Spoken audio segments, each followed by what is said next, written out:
Resampling methods. Resampling refers to the process of repeatedly drawing observations from the same sample in order to form a range of possible estimates. Now, this process may be necessary if additional observations from the population are not possible. In effect, then, with resampling, the original sample is treated as the population from which several samples are drawn in order to form a distribution, i.e., possible values for the population mean. So let's stop right there. First of all, why are we even discussing resampling methods? This becomes an issue when it is not possible to draw more observations from the population. Ideally, what we like to do is draw as many observations from the population so that we can better analyze the population. But for whatever reason, we cannot draw more observations from the population. So what do? Well, we just have to work with the existing sample that we have. But then we have to repeatedly draw from the same sample in order to form a distribution, i.e., possible values for the population mean. So if the population is not available, all we have to rely on is the sample. So let's look at these various sampling methods. The first one is referred to as Bootstrap. Now suppose that the original sample is made up of the following rates of return. So there it is, we got 10 observations, and the note I make here is that we've simplified this illustration by assuming that the original sample values nicely line up in a chronological order. But in reality, the observations could have been any value and in any order, and process would still be the same.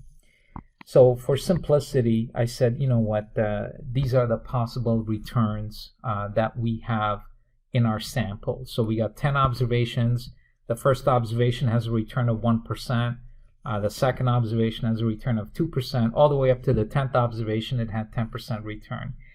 And again, I like to make my illustrations as simple as possible so that we could see the underlying principle. Now here's the issue. This is all the data we were able to extract. So this is all we got to work with. We cannot go to the population to draw more observations. So therefore, from this original sample, the analyst will repeatedly draw 10 observations.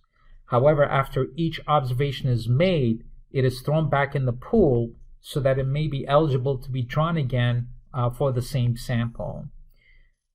So again, we're going to illustrate with an example.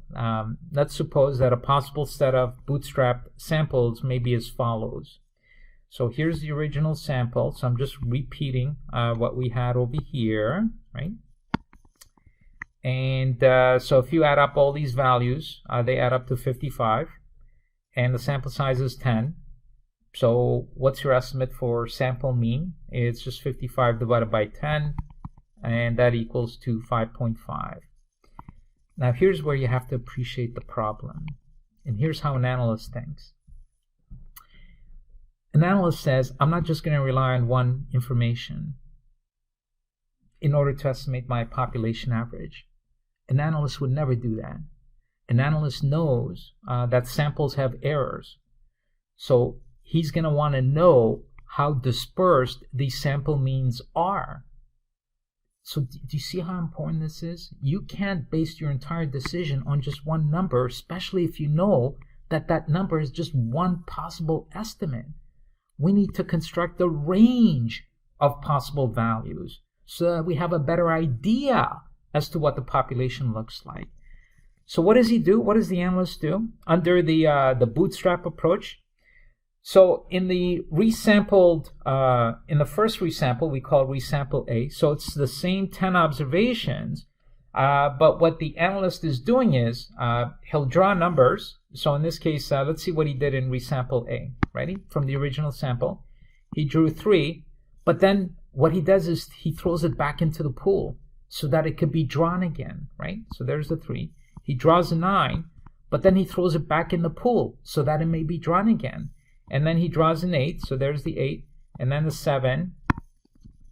And look at that. Actually, let me make this very clear. The 8 came up again.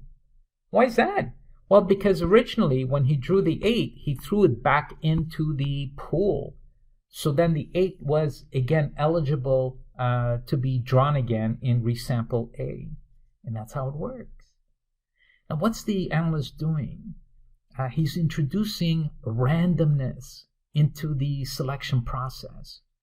So he's trying to mimic real life as much as possible because real life is random.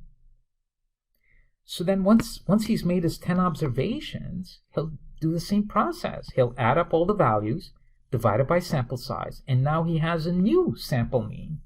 And he just keeps repeating this process. So in the second, or resample B, again, he draws 10 observations from the original sample, but every time a number is pulled out, it's thrown back in. So in case in the resampled B scenario, you could see that the 5 appears actually 3 times, because every time it's drawn, it gets thrown back in and therefore becomes eligible for drawn again.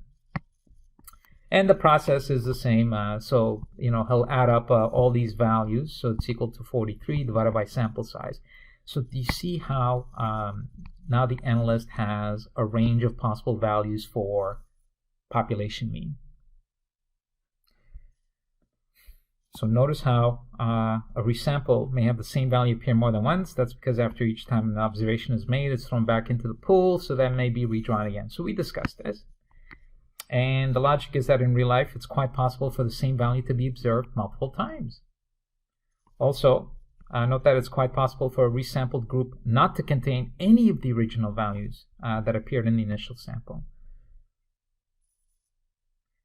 This is, after all, the whole point of random selection, i.e. the observations are left to chance. So we can see then that using the Bootstrap method, there's no limit on the number of resamples that may be drawn. So you can have, in our case, we just did 3 resamples. We could have done 3,000 different resamples using the same 10 observations. And I showed you the process. Furthermore, after the resampled means have been computed, the analyst can determine the standard error of the sample mean, i.e. the deviation of resampled means around the average for all the resampled means. So here's, ladies and gentlemen, you can't do quants without having this aerial view of what's going on. So once you have a set of data, I don't even care what you call it whatever you want, it doesn't matter. When I have a set of values, there's 2 things I want to compute. I want to calculate the average of those set of values, and I want to calculate the standard deviation of those set of values, right? So it doesn't matter if these are values for sample mean. Doesn't matter. You have a set of observations, set of values, so we can calculate the average and standard deviation. Now the process of calculating sample mean and standard deviation is exactly identical to calculating standard deviation for individual observations. Step 1, we calculate the average of the resampled means, so there they are. So in this case, we're not using the original sample. Now, in real life, ladies and gentlemen, it's up to the analyst whether... here's the issue. So when you're trying to calculate the average of the sample means, do you include just the resamples, or do you also include the original sample? So there's no theoretical basis as to which is more proper or not. It's really left up to discretion. But I did notice in the curriculum that they were just using the means from the resamples. So we'll just remember that. So therefore, if you find the average of the resampled means, so we have 3 resamples, therefore 3 resample means, and therefore divided by 3, so the average of all the resamples would be 5.13. But then remember what I said, so when you're looking at a data set, there's 2 things we're interested in, the average and the standard error or standard deviation. But before we calculate standard deviation, we need variance. And with variance, we just look at the dispersion of the individual observations from the mean. So you could see that right here. So in the first resample, it's 6.4. Well, how much did that deviate from the mean? So there it is. And then we square it because we know that some will lie below the mean, some will lie above the mean. So we don't want positive and negative dispersions eliminating each other. So to make the negative dispersions positive as well, we square. And you can see us doing it again for the second sample, 4.3. How much did that deviate from 5.3? So there it is, and then square. And then for the third resample, we had 4.7. How much did that deviate from the mean? There it is, square. And then we divide it by n minus 1, because we're dealing with samples here. Remember, when you're calculating variance of a population, you divide by n. But when you're calculating variance for a sample, it's n minus 1. So then we get this. And then once we have variance, we can eliminate the squares. And how do we eliminate the squares? By taking the square root. So therefore, square root of 1.24 would be 1.11. So that would be the standard error of the sample mean. So here's how to best sum up this example. The analyst's best estimate for population mean is 5.13, which is represented by the means of all the resamples. However, because this estimate is uncertain, the analyst expects an error or a deviation of about plus or minus 1.11 from the mean itself. Now notice how the bootstrapping process is not parametric. In other words, the distribution of the sample means was not assumed to follow a particular pattern. In other words, these numbers here, the ones that we got, we didn't indicate that these have to be normally distributed or anything. They could be distributed in any way possible, and that's what non-parametric means, is that we're not imposing any parameters or assumptions about how these numbers will be distributed. It all depends on what we resample.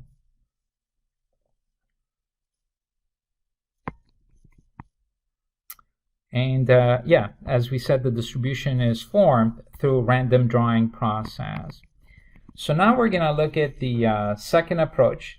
Again, this is when we can't extract any more observations from the population.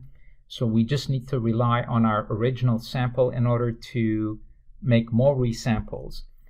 And the second approach is referred to as Jackknife. With this approach, this resampling approach will leave out one observation for each resample. So using the same original sample data as above. So remember we said we drew 10 rates of return. And just to quickly recap, the first observation had a return of 1%. Again, the reason I laid this out in such a nice chronological order is to keep this illustration as simple as possible. But in real life, these values could have been anything. And the last observation, or the 10th observation, had a return of 10%. So with a Jackknife, here's the process. For resampling A, we have all the original 10 observations, so we would add this up and divide it by 10, and then this would give us one sample mean. And in the resample B, notice how we drew, or we left out one observation. So now we have 9 observations. We add those up and divide it by 9. Then you get a different sample mean, and you keep repeating the process. And of course, this should be resample D. So for each resample, you're leaving out one observation, and then you're calculating what the average would be for that resample. So notice how resample B left out observation 1, resample C left out observation 2, and so on. In general, the Jackknife approach should produce a similar mean for each resample, as the only thing differentiating the resampled groups is the value of just one observation. So if all you're doing is you're just leaving out one observation from each resample, remember you have a total of 10 observations. So if the only thing differentiating these resamples is just one observation, well, that's not going to have a really big effect on the resulting sample mean that you're going to calculate. So as a result, the sample mean from all these different resamples are going to be pretty close to each other. Now this is in contrast to the Bootstrap approach, in which each resample can generate a radically different mean, even though both approaches are mining the same original sample. So for both Bootstrap and Jackknife, we're looking at the same original sample, but with Bootstrap, what we did is whenever we drew a number, we threw it back in. So with Bootstrap, you're making it as random as possible, whereas with Jackknife, you can actually see it's more structured, right? So of course, the more random the process, the more differences you're going to see between the different sample means. Furthermore, with the Jackknife approach, the number of possible resamples will be limited to the number of observations. For example, since our illustration only had 10 observations, only 10 resamples would be possible under the Jackknife approach, as we can only pull out one observation on 10 separate occasions. And you could see that right here, ladies and gentlemen. Like, you know, I have 10 observations. I can only repeat this process 10 times, and then that's it. I'm done with the jackknifing process. However, this is in contrast to the Bootstrap approach, in which there is no limit as to how many simulations we can run. And if you recall, when we demonstrated Bootstrap, every time we drew a number, we threw it back in. So each resample sort of becomes a random again. So you can keep repeating the process because, like I said, each sample, or each resample, I should say, will be different from another resample.